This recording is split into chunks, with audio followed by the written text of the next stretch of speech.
¿En qué se conoce, doctor, como higiene del sueño? Yo cuando los pacientes lo consultan, porque lo escuchan y lo leen en varias partes en internet, yo le doy más o menos el símil de que, mira, es como cualquier proceso de higiene cualquier medida preventiva que tú tienes para evitar algún tipo de condición médica o enfermedad. El mejor ejemplo es la higiene dental, ¿no? Higiene dental que todos nos los enseñan desde chiquitos, cepillate los dientes después de cada comida y antes de acostarte, sabes, utiliza el hilo dental entre los dientes para limpiarte, enjuágate, etcétera, etcétera, ¿no? Son medidas que utilizamos para poder tener una salud dental óptima.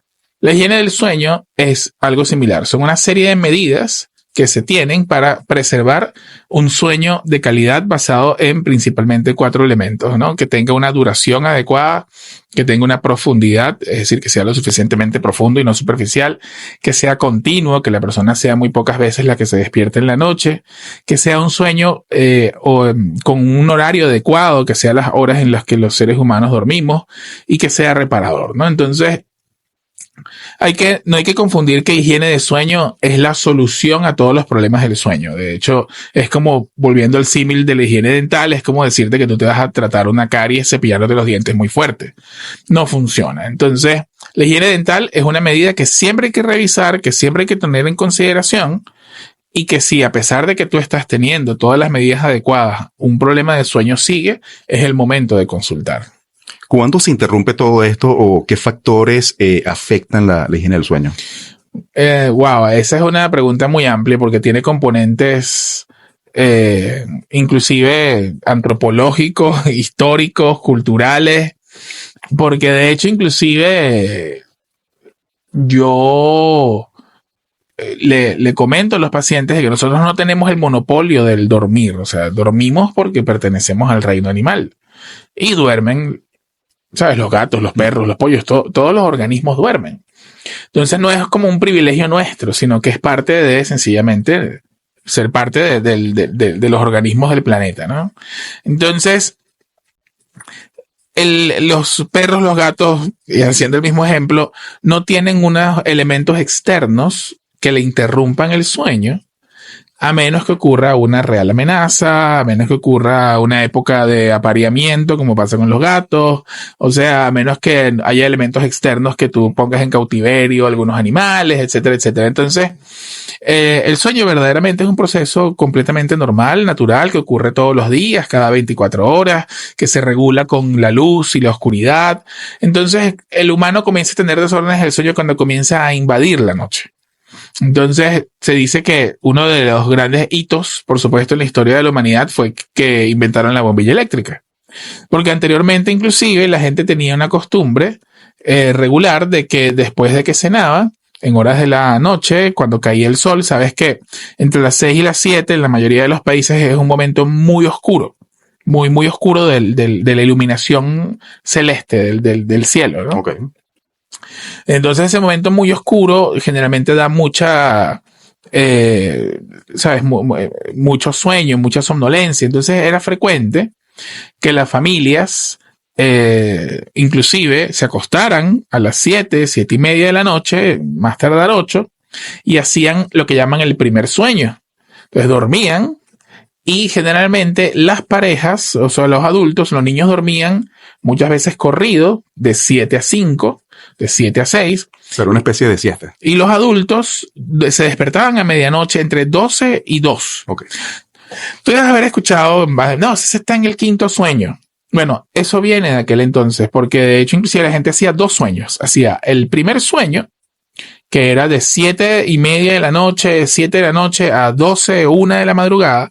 Las parejas en ese momento tenían intimidad, ¿ok? O de repente cumplían algún quehacer del hogar de horas de la noche y se volvían a acostar generalmente como a las 2 de la mañana para dormir hasta las 5 o 6 de la mañana el segundo sueño. Entonces, cuando llega la bombilla eléctrica, todo esto cambia, ¿no? Entonces, la idea, comienzas a invadir la noche. Igual, por supuesto, en aquel entonces era un privilegio, no todo el mundo tenía la bombilla eléctrica, no es que estaba todo iluminado, pero fue progresivamente migrando a que la gente comenzó a acostarse 9 de la noche, 10 de la noche, y fue ¿sabes? Uniendo estos dos sueños. Entonces ese periodo que se hacía en la madrugada lo comienzas a hacer a las 7 de la noche. Entonces hay un elemento cultural de que ya ahí nosotros nos entrometimos. Después de eso, por supuesto, vinieron los trabajos nocturnos, cuando se comenzó a invadir la noche, no solamente en el ámbito de la bombilla y de la casa, sino que comenzaron las industrias a trabajar ya 24 horas, entonces comenzaron a aparecer los turnos. Entonces, como te puedes dar cuenta, son una gran cantidad de factores externos que verdaderamente han sido los factores externos lo que progresivamente han incidido en la biología interna del sueño del humano. Entonces ha venido más como de afuera hacia adentro, principalmente. Es una reseña histórica, ¿no? Muy bien, vamos a un corte, doctor, y vamos a seguir conversando referente a esto. Me parece un tema bastante interesante porque yo le puedo decir, bueno, yo sí duermo, pero amanezco cansado. O sea, me levanto cansado y de repente pueden haber otros factores ahí que no lo sabemos o lo desconocemos. Doctor, dejamos una pregunta en el segmento anterior. Usted estaba conversando sobre el sueño profundo y que no debe ser superficial. Pero ¿qué pasa si yo siento que duermo bien, duermo mis horas, 7, mínimo, máximo 8 horas, pero me levanto cansado? ¿Qué hay detrás de todo esto? Principalmente lo que se puede estar presentando es de que la persona, aunque ejecute el acto del dormir, no cumpla todas sus fases. Cuando uno está dormido, el cerebro, la actividad del cerebro cambia de manera cíclica. De hecho, cuando uno está dormido, el cerebro pasa como por distintos estados. Están los estados de sueño superficial, sueño profundo y lo que llamamos el sueño paradójico, sueño REM, que es cuando estamos soñando. Entonces se necesitan todos esos estadios, se necesitan 5% de sueño superficial N1, un 50% de sueño superficial N2, se necesita un 20 o 25%, hay una cantidad de estadísticas referentes a ello, y eso se tiene que cumplir de 4 o 5 veces en la noche. Y eso es lo que permite que tú al día siguiente te sientas refrescado. Generalmente cuando la persona duerme, ejecuta el acto normal de dormir, pero siente que no descansa es porque muchas veces falta el estadio de sueño profundo, no llega hacia ese estadio de sueño, falta también el sueño REM, la persona no tiene sueños, no tiene ensoñación, entonces puede haber por esto un agotamiento físico o un agotamiento psicológico respectivamente dependiendo de las áreas que fallen. Entonces los factores que suelen impedir que se cumplan esos ciclos son múltiples. Pueden ser factores tan sencillos como de repente pasen los pacientes que tienen problemas de ansiedad, que suelen estar como muy alertas, muy vigilantes, entonces no tienen sueño profundo casi. Y entonces duermen pero se sienten cansados. Igual les cuesta a veces quedarse dormidos, duermen pero se sienten cansados. Pasa lo contrario, por ejemplo, con las personas que tienen depresión. Entonces la persona con depresión tiende a tener un sueño paradójico, un sueño REM muy amplio, y entonces se despiertan como embotados en la cabeza, como que dicen, bueno, mira, y es que yo sueño tanto que me canso. Está, por ejemplo, las personas con apneas del sueño, que son este tema que comentaste de la gente que no puede respirar bien cuando está dormido. Entonces, cada vez que se tranca la respiración y se ahoga, el sueño se interrumpe, entonces la persona duerme aparentemente corrido, pero se despierta cansado, por ejemplo. Le preguntaba fuera del aire y bueno, te lo pregunté porque no lo sabía. O sea, ¿realmente hay personas que van a su consulta solamente para tratar el tema de sueño? Sí. De hecho, los motivos de consulta más frecuentes suelen ser insomnio, ronquidos, ahogos nocturnos, y lo que son los comportamientos anormales durante el sueño. Las personas que hablan dormidas, las personas que golpean, que gritan, las personas que tienen movimientos anormales. De hecho, la somnología, aunque todavía no ha sido reconocida en el país como una rama de la medicina, ya se considera de esa manera. Y el hecho de que tengamos una consulta de sueño tiene que ver con que hay que dedicarle bastante tiempo a poder analizar este problema y atenderlo. El insomnio es el ejemplo perfecto de ello. ¿Cuáles son todas las consecuencias en el organismo a corto, mediano o largo plazo, precisamente por falta de sueño? A corto plazo, todos lo hemos sentido, ¿sabes? estás irritable, te sientes mal, la cabeza pesada, a cierto grado de aturdimiento mental, el cuerpo se siente a veces como que tienes más frío de lo normal, hay unos desajustes inclusive a nivel gastrointestinal, se te desarregla, sabes, tus ciclos normales de evacuación, eso es lo más inmediato. A mediano plazo tú vas a tener principalmente problemas en la esfera de lo psicológico afectivo, hay una tendencia a la ansiedad, a la angustia, al pensamiento negativo, catastrófico, hay una pérdida de la motivación, hay una pérdida del placer, se comienza a desarrollar algo tipo depresión o se potencia una depresión que la persona tenía. Además de eso, la persona comienza a tener fallas en el trabajo, puede tener más riesgo de accidentes automovilísticos, sus reflejos de acción se pierden y ya a largo plazo se sabe que si este problema no es atendido, la persona tiene un aumento del riesgo de diabetes mellitus, de hipertensión arterial, tiene un aumento del riesgo de problemas de memoria, así como de depresión mayor, de ansiedad, entre otras cosas. Entonces, pero aquí lo más importante de decirle a tu audiencia es de que a pesar de que podamos estar pintando este panorama medio feuco, la verdad es que el sueño es homeostático, es decir, el cerebro tiene la capacidad de recuperarse de ello. No va a ser muy rápido, pero eso se logra hacer. Muy bien, ahora sí, doctor, apnea del sueño, ¿a qué se refiere este término, esta condición? La apnea del sueño es, después del insomnio, el trastorno del sueño más frecuente del humano. ¿Ok? Se caracteriza porque primero que es un trastorno que llamamos respiratorio durante el sueño. O sea, cuando las personas estamos dormidas, y por eso hay que hacer esta pequeña explicación, cuando las personas estamos dormidas o estamos despiertas, el control de la respiración es distinto. Por ejemplo, en este momento nosotros tenemos una respiración involuntaria, que no la estamos pensando, que está modificada porque estamos hablando. Es decir, yo tengo que tomar aire para poder hablar, entonces yo voy ejecutando una acción ventilatoria. Además de eso, yo tengo la posibilidad de decir sencillamente, voy a tomar aire, porque estoy consciente y lo puedo hacer. ¿Okay? Entonces, todos esos mecanismos de respiración en la noche se eliminan y solamente queda la respiración completamente automática, involuntaria, biológica. O sea, todos los otros mecanismos desaparecen. Entonces, cuando estamos dormidos, respiramos distinto. Eso es lo primero que hay que tomar en cuenta. Y respiramos un poco más suave. Los músculos están relajados, entonces los espacios por donde pasa el aire son un poco más pequeños. Eso es lo normal. Hay un grupo de personas en donde esos espacios, esa relajación es excesiva. Y entonces comienzan a obstruirse las vías respiratorias donde está el paladar, donde está en la lengua, donde está la garganta. Y cuando comienzan a hacer sueño más profundo, o sea, pasan de estadio N2, que ya comienzan los problemas, comienzan a trancarse. Es decir, esa relajación es como máxima. Y la respiración se dificulta.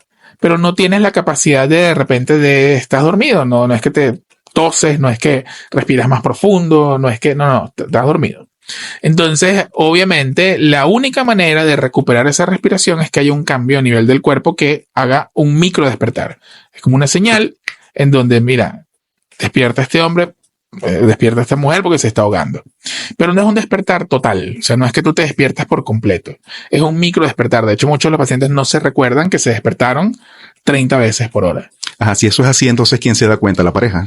Generalmente sí. Generalmente se da cuenta la pareja.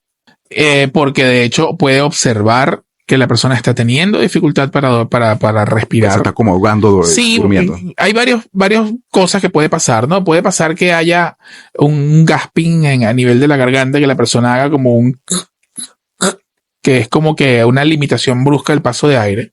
Después viene un grandísimo ronquido, que es un ronquido más de liberación de vía aérea, que es como una gran succión con vibración que suele ser la que despierta. ¿Okay? Y también puede pasar que hay un resoplido, ¿no? Entonces a veces pasa que hacen la gran succión de para poder meter aire, y me disculpas el símil, el efecto de sonido. Y después viene a veces un resoplido, ¿no? Que es que comienzan a porque están recuperando toda esa baja de oxígeno, ¿no? Entonces llegan a un punto de equilibrio en donde, ya pasó el susto, ya durmió. La persona superficializó sueño, comienza a bajar otra vez y otra vez se pega. Y eso es toda la noche. Y se repite toda la noche. Es mayor cuando la persona está boca arriba. Es un poco más leve cuando la persona está de lado. Es notablemente mayor cuando la persona ha comido muy pesado o cuando ha tomado bastante alcohol, porque hay una mayor relajación muscular. Entonces, es más intenso en ese momento. Y al principio, el paciente con apnea no se siente cansado. O si se siente cansado, dice, bueno, es que es normal, yo trabajo mucho, estoy cansado porque yo trabajo mucho, estoy cansado porque yo me paro muy temprano, estoy cansado porque yo estoy en la oficina. Y no reconocen que ese cansancio no es normal porque lo han tenido mucho tiempo. Insiste muchas veces la pareja, mira, vamos al médico, vamos a ver qué hacemos, vamos al médico, vamos a ver qué hacemos. Y él no quiere. Entonces muchos de los pacientes los llevan. Hay 1/3 de los pacientes con apnea del sueño que tienen insomnio. Ya ponte a ver, si el insomnio es el trastorno del sueño más frecuente del mundo y la apnea obstructiva del sueño es el trastorno del sueño segundo más frecuente del mundo, obviamente hay algunas personas que tienen los dos.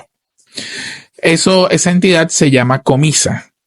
Lo definimos como, es de un acrónimo en inglés, ¿no? Comorbid Insomnia and Sleep Apnea es como insomnio comórbido asociado a apnea.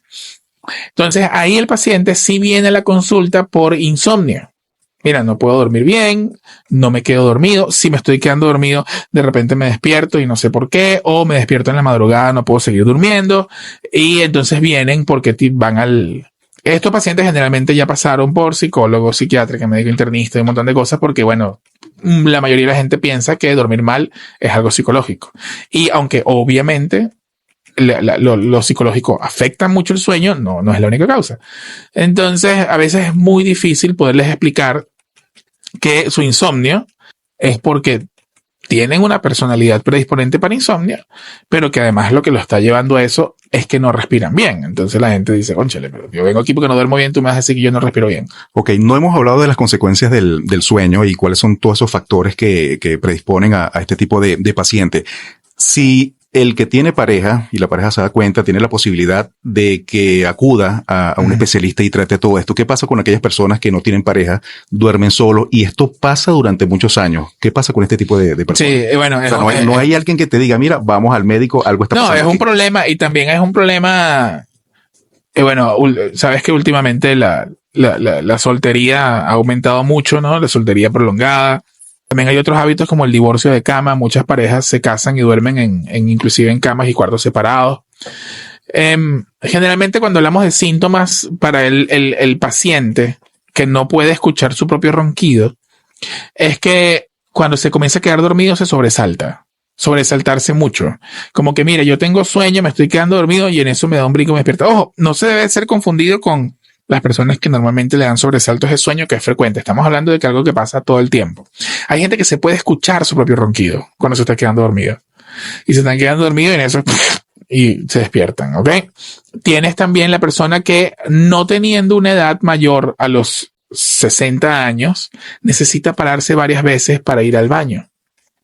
Eso no es normal en gente joven.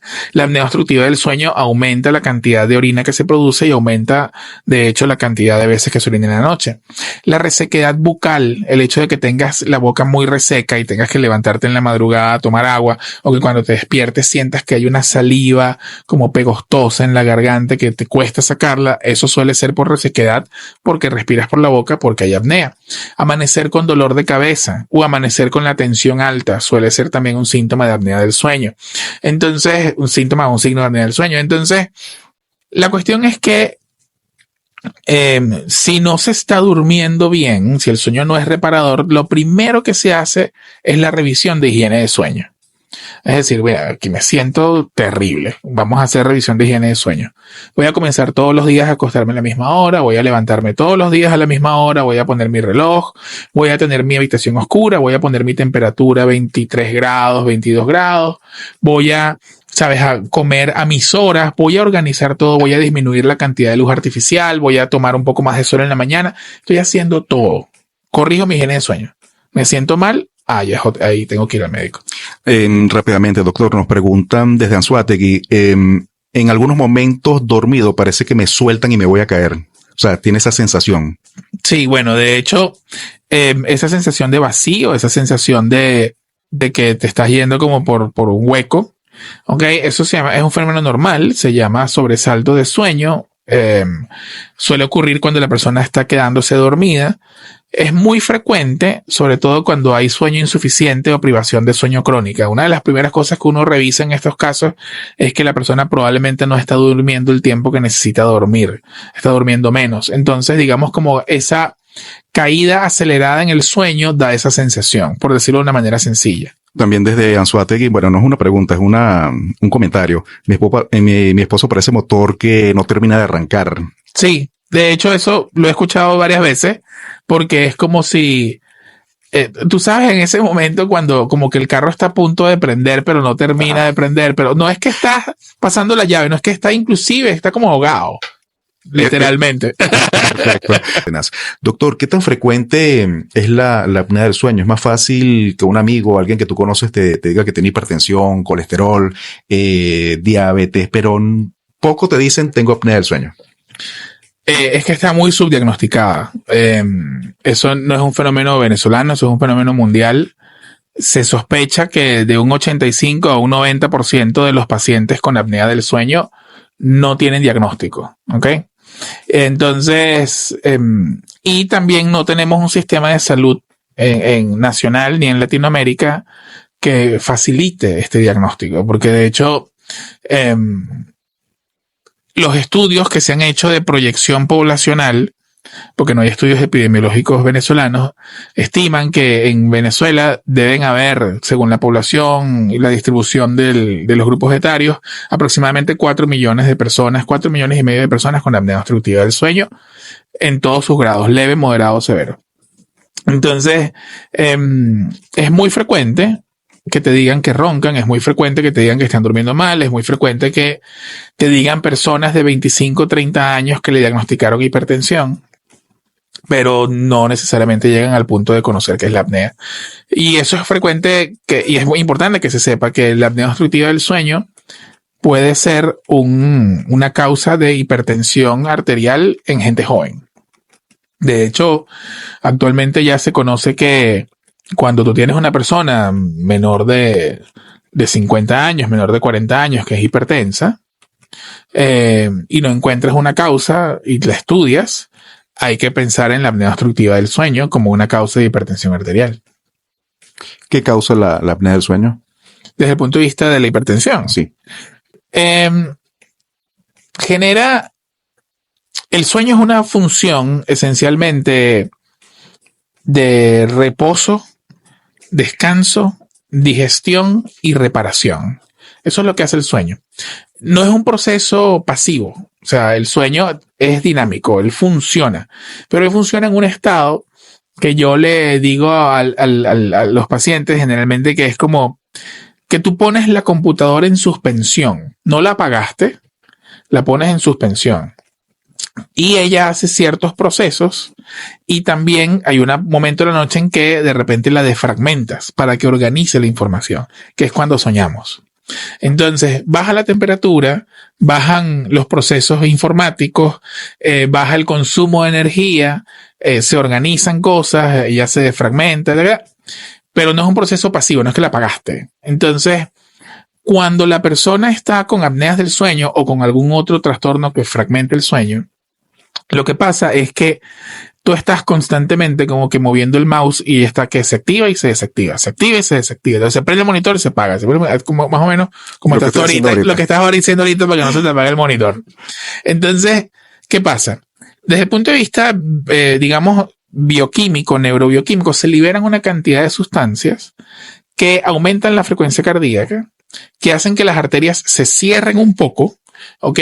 Que generan modificaciones en el comportamiento del corazón y él comienza a tener una respuesta como si estuviera despierto. Entonces no hay ese estado como de recuperación, de reparación del sistema cardiovascular y la persona comienza a tener en el día, sobre todo en el día y también en la noche, una tensión arterial más alta de lo normal. Si a eso tú le sumas que el papá era hipertenso, que la mamá era hipertensa, a eso le sumas que de repente esta persona tiene unos kilos de más, a eso le sumas que de repente esta persona, qué sé yo, fuma o qué sé yo, tiene el colesterol elevado, entonces como que la apnea del sueño te da esa última patada en donde ya no estás nunca en 110-70 de tensión, sino que estás todo el día en 140-90 y al otro año estás en 150-90 y cuando llegas al cardiólogo te encuentran en 160-110 y no entienden porque tienes 35 años que haces tu hipertenso. Entonces generalmente eso es lo que pasa. ¿Qué tan peligroso es la apnea del sueño? No es peligroso No es inmediato. Y es importante que se sepa, porque la gente comienza también a preocuparse de que deba dar como una muerte súbita. No.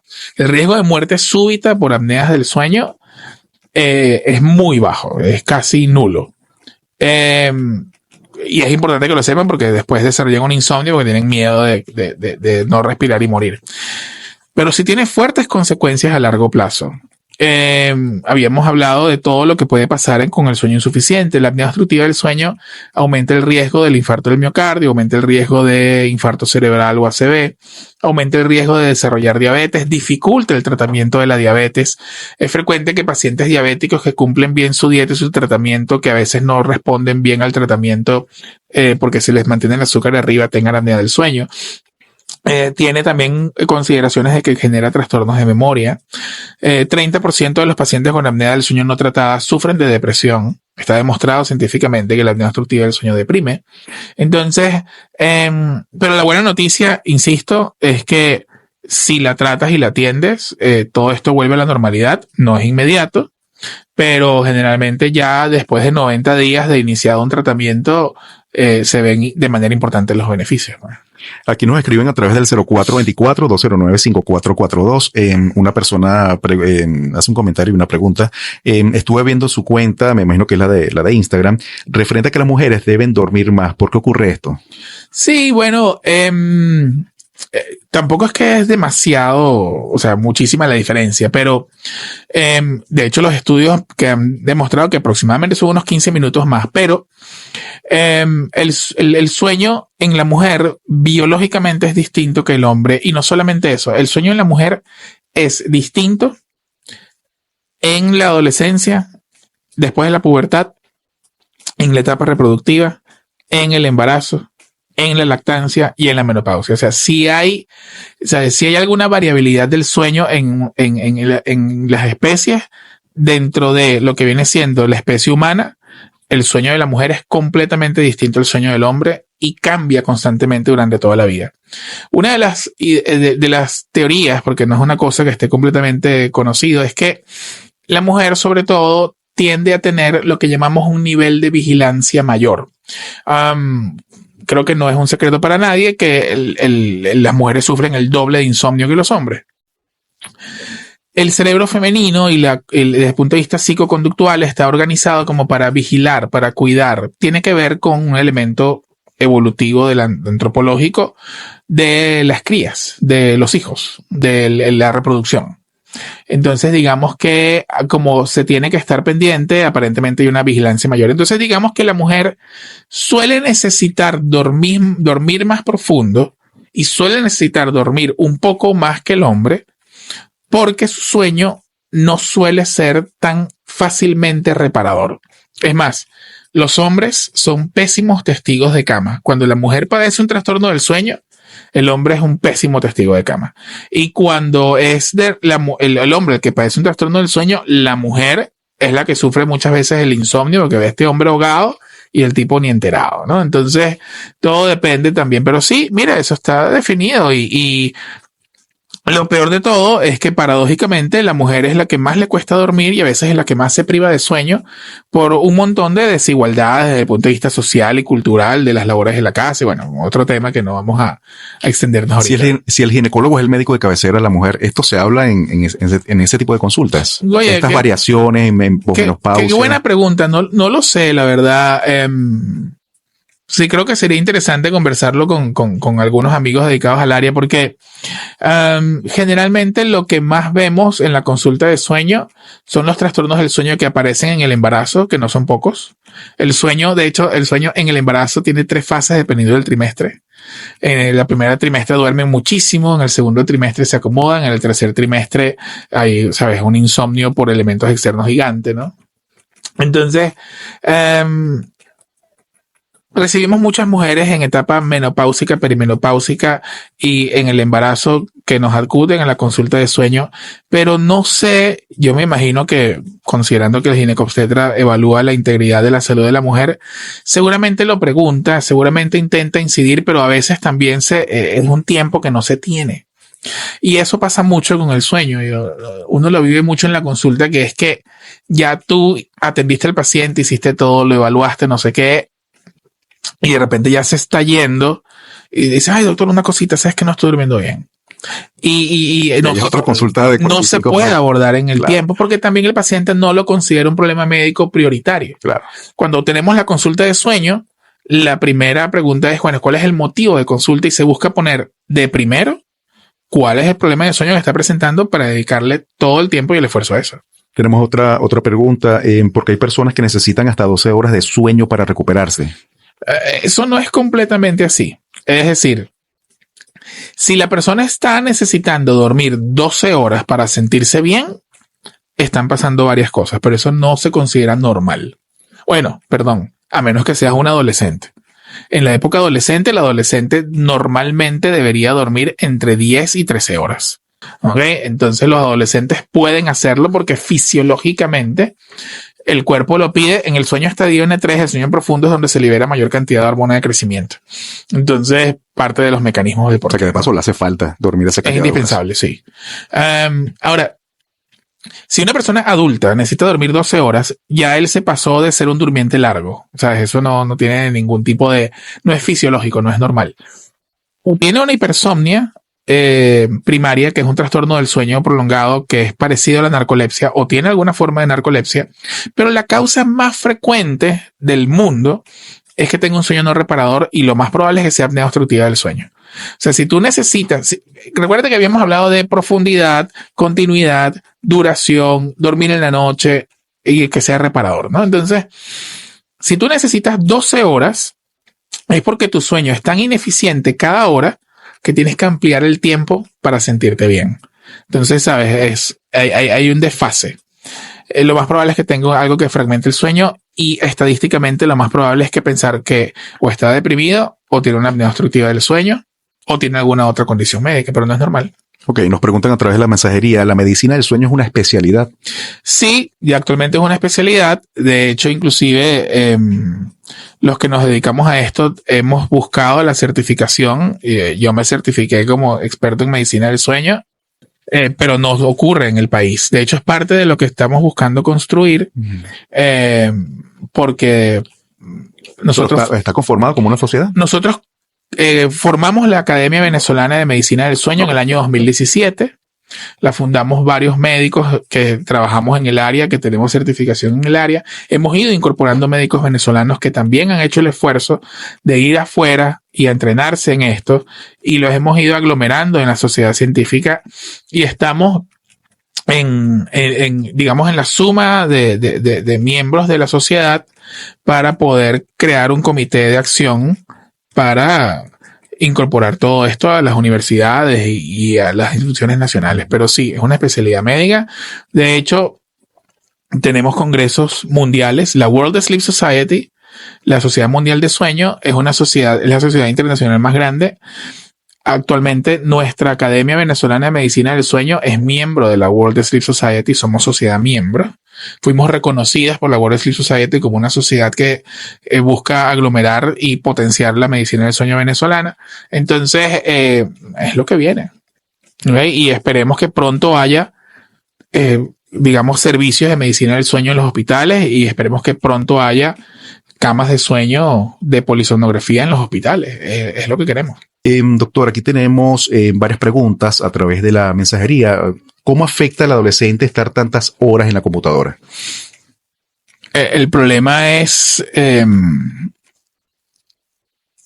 no existan periodos de descanso y que esto sea durante horarios muy prolongados. O sea, no es el acto de estar en la computadora, no es el acto de estar en el videojuego, es el exceso. Okay. Entonces, no se ha llegado a un consenso exactamente de cuánto tiempo es adecuado de estar en las pantallas, dependiendo de la edad, ¿no? La cuestión es que si tú preservas las horas de comida y las horas de sueño y hasta cierto punto instruyes a tu familia y a tus hijos a que que esas actividades se tienen que preservar y mantenerse alejados de las pantallas, automáticamente se va a reducir el tiempo. El problema es el establecimiento de límites, es el pedir o permitir que el adolescente esté con el teléfono en la mesa para comer, que el adolescente esté, sabes, constantemente utilizando el teléfono en una actividad social, en una reunión de la familia, en una conversación, en una visita. O sea, el problema es que las pantallas invadan las áreas diversas de la comida, el compartir, la interacción y, por supuesto, la hora del sueño, ¿no? Entonces, como decirte cantidad horaria, no te puedo informar, pero lo que se tiene que buscar en la medida de lo posible es limitar y descansar. ¿Los niños pueden padecer apnea del sueño? Sí. Sí, los ¿Es niños. poco frecuente? Mira, sí, es mucho menos frecuente, pero sí ocurre. De hecho, la apnea obstructiva del sueño en el niño tiene síntomas distintos. O sea, primero que no es normal que el niño ronque. Y eso es importante que se sepa, ¿no? De repente ronca un poquito con una gripe, una cosa, pero si el niño ronca todos los días, eso no es normal. Segundo, si hay muchas infecciones respiratorias, si hay amigdalitis, si hay rinofaringitis, si hay un montón de cosas, es bueno que lo revisen los colegas otorrinos y vean a ver si no hay ningún problema en esa área.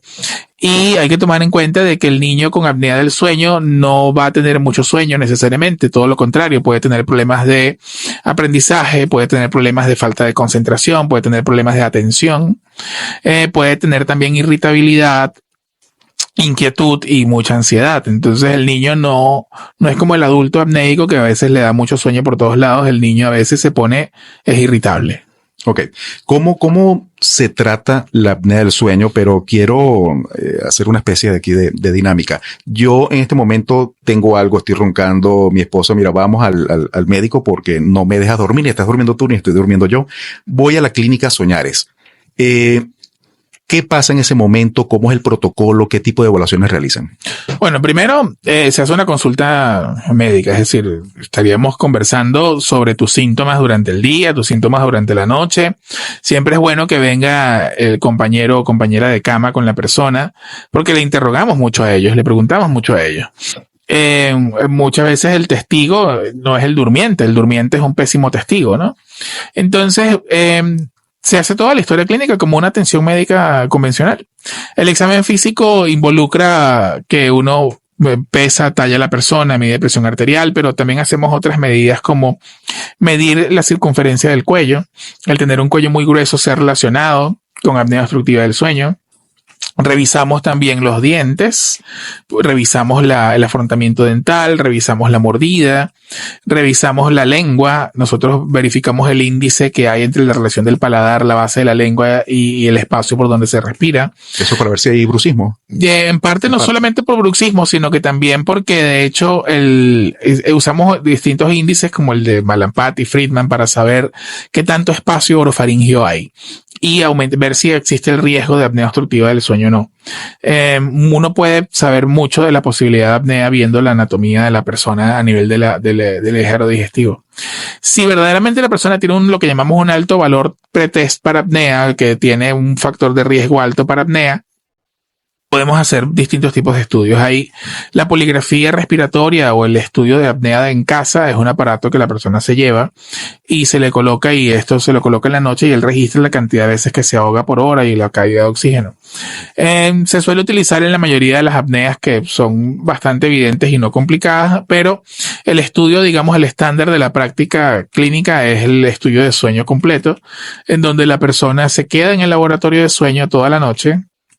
Se le conectan una serie de dispositivos que nos permiten ver los estadios de sueño, cómo respira, cómo oxigena, cómo se mueve. Tenemos inclusive un video con una cámara para poder registrar todo esto. Y a partir de eso interpretamos la data y sacamos una conclusión. Dependiendo del número de ahogos parciales o totales que tenga la persona, puede ser una apnea leve, una apnea moderada, una apnea severa. Ahora, y se comienza a instaurar el tratamiento. El tratamiento internacionalmente aceptado para la apnea obstructiva del sueño en todas sus grados de severidad son dos cosas, ¿no? Es el CPAP, que es un aparato que se utiliza en la nariz para poder respirar. Que bueno, ya te puedo explicar con un poco más de detalle cómo consiste. Y la pérdida de peso. Si la persona tiene un peso excesivo, la pérdida de peso. Entonces, la persona se le adapta el equipo. ¿Qué es lo que hace el equipo? El equipo es un equipo que envía aire a presión, no es oxígeno. Y la persona viene con una máscara. Se le coloca una máscara con una manguerita que va con el equipo, y el equipo envía aire cuando la persona está dormida. Es bastante difícil explicarlo por radio. Pero lo que se busca es que ese colapso, ese cierre de la vía respiratoria que pasa cuando se queda dormida, no pase. No hay pastillas para la apnea del sueño. Eso es importante que la gente lo sepa. Casi 2/3 partes de las personas con apnea del sueño se adaptan al equipo. Pero hay un grupo de personas que no se adaptan bien. Y para eso contamos con distintos amigos dentro de la medicina, como es el odontólogo, que se especializa en sueño, como es el otorrino, el cirujano maxilofacial. O sea, hablamos mucho de preferencia del paciente, y lo que se busca en la medida de lo posible es que se trate, ¿no? Entonces, si la persona no se adapta al equipo, generalmente lo llevamos con el otorrino y trabajamos la cirugía de apnea. También, o si no, de repente algún dispositivo de avance mandibular. Son como unas férulas especiales para que la vía aérea se mantenga despejada y la persona pueda respirar bien. ¿Todo esto se realiza en clínica o también se puede realizar en casa? Mira, el estudio de sueño, dependiendo de la modalidad, se hace en la clínica, se hace en la casa. O sea, por supuesto, el traslado de un equipo polisonográfico completo a la casa aumenta los costos. Pero también cuando hablamos de monitor portátil para revisar apnea, es un aparato que la persona se lleva puesto, pues, ¿no? Como un holter. Existen distintos tipos de equipos para medir sueño, ¿no? Eso que te estoy comentando son 2 aparatos distintos. Cuando hablamos del equipo portátil, sirve solamente para medir apneas del sueño y apneas centrales, pero no te hace diagnósticos de otros trastornos del sueño. Cuando hablamos de la polisomnografía, que es el estudio completo, se busca no solamente para las apneas obstructivas y las apneas del sueño centrales, sino que también nos permite hacer diagnósticos de insomnio, hipersomnia, trastornos de otro tipo del comportamiento relacionado al sueño, etcétera, etcétera. Y tenemos otros equipos que son la actigrafía, es como un reloj de estos inteligentes, pero es médico y la persona se lo lleva una semana. No sirve para apnea, sirve para generalmente insomnio y trastornos del ritmo circadiano. Y nosotros analizamos esa data. Entonces, como te puedes dar cuenta, en la medicina del sueño existen una serie de herramientas específicas para ello, para poder hacer los diagnósticos diversos. Y un equipo multidisciplinario también. Sí, un equipo el somnólogo como jefe de la unidad, pero tenemos, ¿sabes? Cardiólogos, neumonólogos, otorrinos, neuropediatras, neumopediatras, porque los casos, dependiendo de su severidad, se van atendiendo de esa manera, pues, ¿no? Bueno, cuando las entrevistas son buenas, el tiempo pasa volando. Ya 9:45 de la mañana, doctor. Gracias por acompañarnos. Gracias por este contenido. En apnea del sueño, higiene del sueño, ¿cuál sería su último mensaje para todas las personas que nos sintonizan a esta hora? Bueno, el filósofo Séneca decía de que nadie sabe cuán mal duerme hasta que duerme bien. Entonces, aunque crean que están durmiendo completamente bien, hagan una revisión de su higiene del sueño. Revisen cómo se sienten en el día a día, y si después de que hacen esa revisión y ajuste todavía sienten que el sueño no es reparador, bueno, nada, consulten, comenzando con su médico de cabecera. No tiene que ser directamente el somnólogo. Coméntenle y vean a ver cómo se puede incorporar a mejorar la calidad de sueño y mejorar la vida. En tu cuenta de Instagram, @neurocárdenas, si alguien desea contactarte, puede ser por aquí. Si desea y asistir a la clínica Soñares, ¿cuáles serían el contacto, dirección? Sí, bueno, los contactos pueden tenerlos en @neurocárdenas. También la clínica tiene su propio Instagram, es @clínica_sonares. Pero igualito pueden escribir y directamente los contactan para la consulta de trastornos del sueño. Seguro. Doctor, gracias. Vale, Siempre bienvenido. Gracias a ti.